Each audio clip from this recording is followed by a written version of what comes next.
Започна изградбата на нов тротоар на Партизанска од населбата Баби до некогашниот штипски диспанзер. Ке се гради во фази.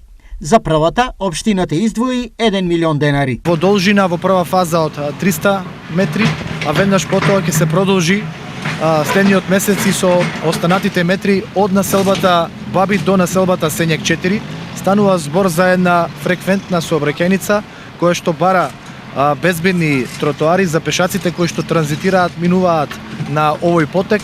Како ќе се реализира целиот градежен опфат? Фаза по фаза ќе се реализираат.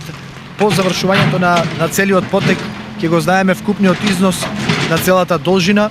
Станува збор за програмата која што ја реализираме за уредување на градежно земјиште. За една недела со поставување на така наречените павер елементи и ивичњаци ќе заврши првата од предвидените неколку фази за изградба на овој тротоар.